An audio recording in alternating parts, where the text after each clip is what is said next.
नमस्कार, welcome to my YouTube channel. हम बात करेंगे कि क्यों भारतीय टीम वर्ल्ड कप में सेमीफाइनल में हारकर वर्ल्ड कप से बाहर हो गई। हालांकि ये जो टीम थी भारतीय टीम ये शायद वर्ल्ड कप के सेमीफाइनल में क्वालिफाई करने के मतलब उसे लायक भी नहीं थी। लेकिन वही बात है फिर कि क्यों भारतीय टीम इस वर्ल्ड कप में आगे नहीं जा पाई और हारी। तो उसके 4-5 पॉइंट है, वो 4-5 पॉइंट के बारे में हम बात करेंगे। सबसे पहले है टीम सिलेक्शन। टीम सिलेक्शन भारतीय टीम का सही नहीं था। इसलिए मैं ये कह रहा हूँ क्योंकि आप ने जो खिलाड़ी खिलाए वो उस रोल के लिए बिल्कुल भी फिट नहीं थे। इसलिए आज मैं ये बोल रहा हूँ क्योंकि लास्ट मोमेंट पे शमी की एंट्री हुई टीम में। और सिमी जैसा प्रदर्शन रहा उनका वर्ल्ड कप में काफी बढ़िया भी रहा। लास्ट मैच के अगर हम सेमीफाइनल के मैच की अगर बात कर छोड़ दे तो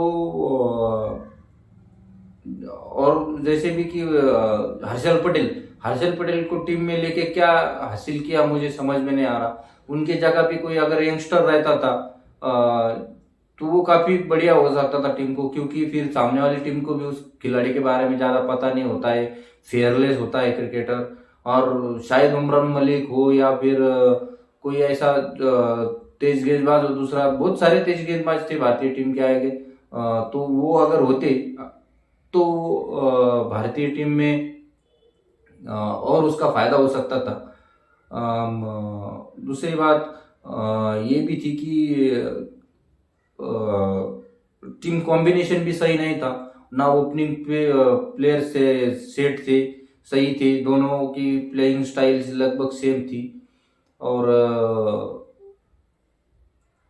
तीसरी बात ये जो लेफ्ट हैंडर भारतीय टीम में होना चाहिए था, होने के बावजूद उनको उसको खिलाया नहीं पूरे वर्ल्ड कप में।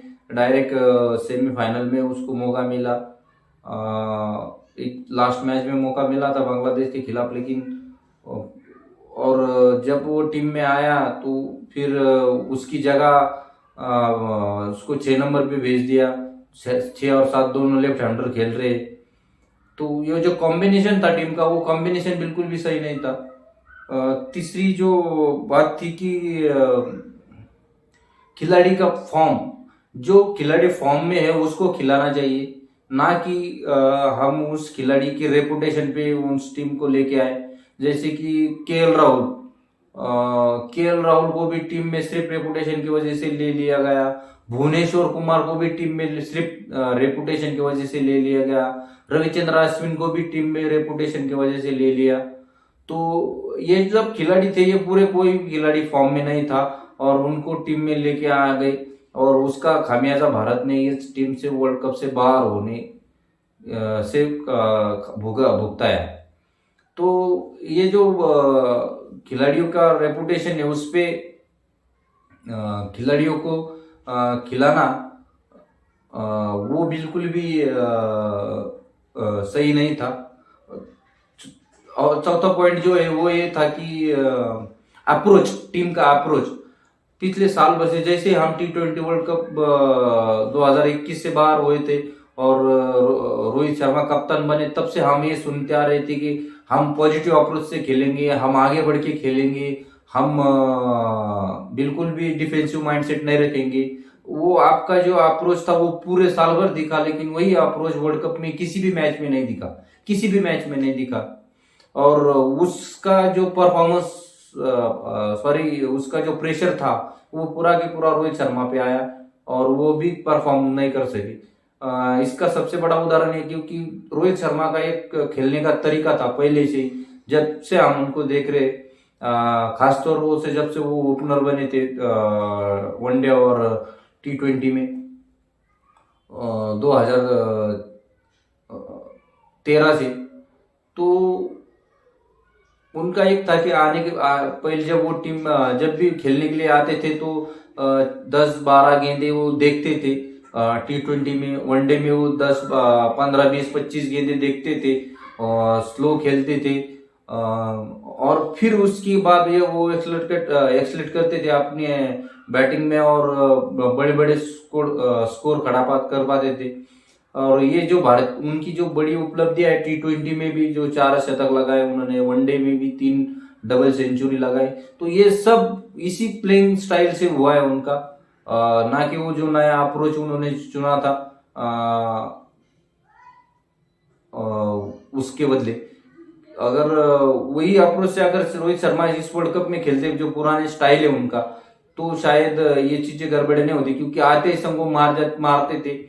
और उनके फेलियर में सबसे बड़ा हाथ उनका पार्टनर केएल राहुल का भी है, क्योंकि केएल राहुल बिल्कुल भी आउट ऑफ फॉर्म थे, बिल्कुल आउट ऑफ फॉर्म थे। उन्होंने कभी भी परफॉर्म नहीं किया, छोटी मोटी टीमों के सामने उन्होंने परफॉर्म किया है, और वो भी लेट परफॉर्म किया है। वो उसकी वजह से रोहित शर्मा पे एडिशनल प्रेशर आ जाता था, ऊपर से कैप्टनसी का प्रेशर, और उसी में रोहित शर्मा पूरे के पूरे तरह से खत्म हो गए T20 एज अ बैट्समैन।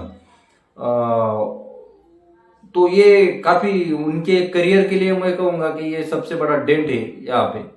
और मुझे लगता है कि शायद रोहित शर्मा दोबारा T20 खेलने हमें दिखे भी ना, क्योंकि वो जो अप्रोच है वो गलत ही था उनका, और वो ट्रांसफॉर्म हो ही नहीं पाया टीम में। वो जो कहना चाहते थे, वो सिर्फ बिटारेल सीरीज जो हमने इंग्लैंड के खिलाफ खेली थी, उसी तक ही शायद हाथ था ना। वो ऑस्ट्रेलिया के खिलाफ चला जब भारतीय में अपने सरजमी पे खेल रहे थे, ना वो दक्षिण अफ्रीका के खिलाफ चला, और ना ही पूरे वर्ल्ड कप में वो कहीं दिखा नहीं और चला भी नहीं। तो ये सबसे बड़ा एक ये था कि ओपनिंग जोड़ी, सॉरी, ये जो अप्रोच था, वो अप्रोच बिल्कुल भी गलत था। और एक पांचवा पॉइंट जो था वो था ओपनिंग प्लेयर। भारतीय ओपनिंग प्लेयर दोनों भी इस वर्ल्ड कप में भारतों को बाहर निकालने का सबसे बड़े रीजन रहे। इसमें मैं आपको सबसे बड़े इसके बारे में ये कहूंगा कि दोनों भी खिलाड़ी देखिए, एक भी मैच में ऐसा नहीं हुआ कि उन्होंने 30-35-40 रन का भारतीय टीम को स्टार्ट दिया। दोनों में से कोई तो भी एक पहले या दूसरे ओवर में आउट हो जाता था, और उसका जो इम्पैक्ट फिर भारतीय खिलाड़ी पे पड़ता था, जैसे विराट कोहली हो गए, तो वो फिर स्लो खेल जा चाहते थे, स्लो खेल के फिर वही फिर आज के जमाने T20 में भी पूरे 36 गेंदों में 30 रन, यानी कि 6 ओवर में पावर प्ले में 30 रन 35 रन भारतीय टीम का पावर प्ले बनता था। और फिर पूरा प्रेशर जो है वो फिर मिडल ऑर्डर पे आता था। फिर वो पहले पारी संभालते थे, बाद में एक्सलेटर करते थे, उसमें से फिर एक आधा आउट हो गया तो फिर टीम डाउन हो जाती थी। और सोच समझ के ये जो ओपनिंग प्लेयर है, ये वो सोच समझ के बिल्कुल भी नहीं खेल पा रहे थे, अपना नेचुरल गेम तो खेले ही नहीं। और ऐसे लग रहा था कि जैसे जिंदगी में वो पहली बार ऑस्ट्रेलिया गए और पहली बार ओपनिंग कर रहे।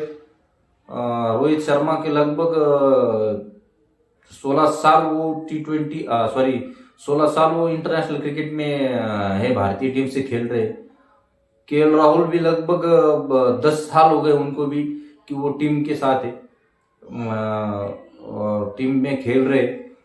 तो ये जो ओपनिंग कॉम्बिनेशन था वो बिल्कुल फेल था। मुझे ऐसा लग रहा था कि इन 1-2 मैचों के बाद समझ जाना चाहिए था रोहित शर्मा और राहुल द्रविड़ को कि ये वर्क नहीं हो रहा है। इनकी जगह पे अगर ऋषभ पंत को ओपनिंग कराते जो आपके पास अवेलेबल था तो बेहतर होता था, क्योंकि left hand right hand combination रहता था। पावर प्ले का इस्तेमाल जो है वो शायद हो सकता था, नहीं तो फिर आप 4 नंबर पे केएल राहुल को खिला दे सकते थे और सूर्य कुमार यादव से ओपनिंग करा सकते थे, क्योंकि हमने इंग्लैंड में देखा है उनको ओपनिंग करते हुए। तो ये वो सभी लगभग 1 से 5-6 तक उनको खेलने का अनुभव भी, काफी मजे हुए खिलाड़ी, वो काफी डोमेस्टिक क्रिकेट खेला है उन्होंने, IPL भी खेला है। तो ये जो ओपनिंग कॉम्बिनेशन था वो बिल्कुल पूरी तरह से फ्लॉप है भारतीय टीम का। हमेशा से देखो आप, ये 1-2 ही शुरुआत की उनका, एक साल ही था जो उन्होंने अच्छा परफॉर्मेंस किया है। जो एक मुझे याद आता है वो एक श्रीलंका के खिलाफ सीरीज हुई थी वो, और एक वेस्ट इंडीज के खिलाफ सीरीज हुई थी। ये 2 सीरीज के बाद ये कभी भी एक जबरदस्त दोनों एक तरीके से परफॉर्मेंस नहीं कर पाए भारत के खिलाफ, भारत के लिए सॉरी। और ये ही सबसे बड़ा रीजन रहा था। और जो केएल राहुल की वजह से रोहित शर्मा डाउन हुए, वो टीम को भी डाउन कर गए और रोहित शर्मा को डाउन कर गए केएल राहुल। और मुझे सबसे बड़ा रीजन यही लगता है कि वो टीम को भी डाउन कर गए और वर्ल्ड कप से बाहर भी करा गए टीम को, ये वो ओपनिंग प्लेयर। और बाद में ये था कि जो स्पिन बॉलिंग भारतीय टीम की कॉम्बिनेशन था वो भारतीय टीम को नहीं मिला पूरे वर्ल्ड कप में। मिला इसलिए नहीं क्योंकि वो सही जगह पे सही खिलाड़ियों को खिला नहीं। आप बैटिंग को देखते गए कि हमको 7 नंबर पे बैटिंग चाहिए, फिर पहले 6 बल्लेबाज क्या करके आ रहे थे, क्या कर रहे थे। और फिर भी ये होने के बाद भी कौन सा तीर गाड़ा है आपके 7वें नंबर के बल्लेबाज ने, आपको क्या करके दिया है? कुछ भी नहीं है, कुछ भी करके नहीं दिया। फिर आपको आज वो 7वां कुछ करेगा नहीं, इसलिए अश्विन 8 नंबर पे आके बल्लेबाजी करे, इसकी राह आप देख रहे थे। और फिर उसी लिए अश्विन को खिलाया क्योंकि शिवा वर्ल्ड कप में 4 विकेट लिए उन्होंने 6 मैचों में, और 4 में उसमें से सिर्फ 2 मैचों में ही उनको 4 विकेट मिले, एक में 3 और एक में 1।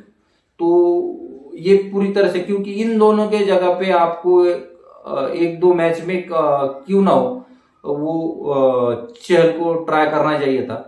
और चहल को अगर आप ट्राई करते थे और देखते थे कि भाई क्या रिजल्ट आता है और वो नहीं होता, तो फिर आप कह सकते थे कि भाई हमने तो ट्राई किया, नहीं आया होगा। और इसलिए मैं कह रहा था कि जो स्पिन बॉलिंग भारतीय टीम का कॉम्बिनेशन था, डिपार्टमेंट, स्पिन बॉलिंग डिपार्टमेंट, वो बिल्कुल भी काम नहीं कर पाया। और एक था कि प्लेयर, जैसे हमने पहले भी बात किया था कि प्लेयर को जो खिलाया गया है रेपुटेशन पे खिलाया गया है, ये छठा पॉइंट जो बाहर होने का एक वो ये था कि आपने केएल राहुल को रेपुटेशन पे खिलाया, आपने रविचंद्रन अश्विन को रेपुटेशन पे खिलाया, आपने ये जो हर्षल पटेल है उनको सिर्फ रेपुटेशन की वजह से टीम में लेके आ गए। आप जो रिजर्व खिलाड़ी में भी थे उनको भी आप अगर देखें तो श्रेयस अय्यर को भी टीम में रेपुटेशन की वजह से आप ले गए, हालांकि उनको अपने खिलाया नहीं। तो जो खिलाड़ियों को रेपुटेशन पे आप खिलाते, वो आपके लिए सबसे बड़ा धोखा होता है टीम के साथ, क्योंकि रेपुटेशन T20 वर्ल्ड कप में बिल्कुल भी वर्ल्ड कप क्या, T20 में वर्क ही नहीं करता है। आप कहीं पे भी देखो, अरे जिस देश में वर्ल्ड कप हो रहा था और जिस टीम खेल रही थी ऑस्ट्रेलिया, उनके भी देखो आप, उनके देश का सबसे बड़ा सुपरस्टार बल्लेबाजी स्टीव स्मिथ को एक भी मैच में मौका नहीं दिया। एक ही मैच में दिया जब वो उनका आरन फिंच इंजर्ड हुआ था। इंग्लैंड का भी देखो, जो रूट को उन्होंने खिलाया नहीं। और आप इस चीज से समझना चाहिए आपको कि भाई खिलाड़ी की रेपुटेशन पे हम ना जाते हुए हम एक्चुअल जो खिलाड़ी इनफॉर्म है उनको खिलाएंगे। तो अगर इनफॉर्म खिलाड़ी खिलेंगे तो आपको वो 5 मैच में से 2-3 मैचों में तो परफॉर्मेंस देगा ही देगा, और इनसे बदतर तो नहीं परफॉर्मेंस कर सकता था वो, मुझे ये लग रहा था। क्योंकि जिस तरह से आप रेपुटेशन पे जाओगे तो वो आपको टीम को नीचे ही ले डूबेगा। फिर एक ये था कि भारतीय खिलाड़ी जो है वो इंटरनेशनल मैचेस के बजाय आईपीएल को ज्यादा इंपॉर्टेंस देते या महत्व देते। इसको सबसे बड़ी मैं ये कहूंगा कि आप इसको इस हिसाब से देखिए कि हर कोई खिलाड़ी जो है, हर कोई खिलाड़ी आईपीएल खेलता है, हर कोई खिलाड़ी, और आईपीएल खेलता है और पूरे साल में वो फिर इंजर्ड रहता है। जसप्रीत बुमराह को बहुत देखो आप, पूरे आईपीएल खेले, वो 14 के 14 मैच खेले मुंबई इंडियंस के लिए, लेकिन वो इंजर्ड है। दीपक चहर के बारे में भी देखो आप, वो भी इंजर्ड है लेकिन आईपीएल पूरा खेले। हर्षल पटेल भी आईपीएल खेले, वो भी इंजर्ड थे। केएल राहुल भी पूरा आईपीएल खेले, वो इंजर्ड थे। तो इससे हम क्या समझे, ये जो स्पेक्टेटर है या प्रेक्षक कहे, दर्शक कहे, जो क्रिकेट प्रेमी कहे, फैन कहे, जो भी है, वो क्या समझे कि भाई खिलाड़ियों का ध्यान सिर्फ लीग पे होता है, आईपीएल पे होता है। ये तो शुक्र है बीसीसीआई का कि उन्होंने भारतीय खिलाड़ियों को ओवरसीज लीग में परमिशन नहीं दी, नहीं तो ना ये डोमेस्टिक खेलते ना इंटरनेशनल खेलते, ये सिर्फ आईपीएल और उसी के बलबूते पे इंटरनेशनल लीग खेलते। और बाकी के लोग भी टूट के पड़ेंगे भारतीय टीम को, भारतीय खिलाड़ियों को लेने के लिए। क्यों? क्योंकि उनको भी वो जो क्रिकेटिंग ऑडियंस जो चाहिए वो उनको मिलेंगी, क्योंकि भारतीय टीम के खिलाड़ी अगर बिग बैश में खेलेंगे तो बहुत सारे जो इंडियंस है वो वहाँ पे गए थे, वो वहाँ पे जाएंगे देखने के लिए। जो खिलाड़ी फिर वही मैचेस टीवी पे भी देखेंगे भारत में जो लोग खेलेंगे, तो उनको तो वही चाहिए। और ये खिलाड़ी फिर मुझे लगता है कि इस तरह से भारतीय टीम का हाल जो है वो वेस्ट इंडीज के जैसा ही होगा। तो शुक्र है कि वो आईपीएल भारत में होती है और भारतीय खिलाड़ियों को विदेशी लीगों में खेलने का मौका नहीं मिलता। तो यही है कि भारतीय खिलाड़ी देखो, इंजरी जो है भारतीय टीम की, इंजरी जो भारतीय टीम को होती रहती है वो भारतीय टीम के हर बार माथे पे गिरती है। हम 2019 के वर्ल्ड कप में भी देखे, हार्दिक भुवनेश्वर कुमार इंजर्ड हो गए थे, बाहर चले गए। एशिया कप में हार्दिक पांड्या इंजर्ड हुए थे, वो बाहर चले गए। और इस वर्ल्ड कप में बुमराह जडेजा दोनों इंजर्ड हुए, बाहर गए। तो मेरे हिसाब से जो है ये सिर्फ लीग के लिए वो खिलाड़ी प्रिपेयर होते हैं, उसके बाद इंजरी में, शायद इंजरी में वो लीग में खेलते, अपनी इंजरी छुपा के वो आईपीएल में खेल जाते, और फिर वो इंटरनेशनल क्रिकेट में जब आते तो फिर वो इंजरी सामने आती है और फिर वो टीम से बाहर हो जाते हैं। क्योंकि किसी भी खिलाड़ी को ऐसा नहीं हुआ है कि भाई मैच खेलते वक्त उनको लगा और उससे वो बाहर हो गए, ऐसा नहीं हुआ। वो जो इंजरी होती है उनके बड़े बड़े होते हैं इंजरी, जैसी जडेजा की टांग की इंजरी, अभी घुटने की इंजरी हुई, केएल राहुल को भी वही इंजरी हुई थी, बैक की इंजरी हुई, दीपक चहर को और बुमराह। तो ये सब जो है ये टीम के हित में नहीं जाता है। तो मुझे ऐसा पर्सनली ऐसा लगता है कि खिलाड़ी ज्यादा इंपॉर्टेंस देते हैं आईपीएल को बजाय इंटरनेशनल मैचेस में।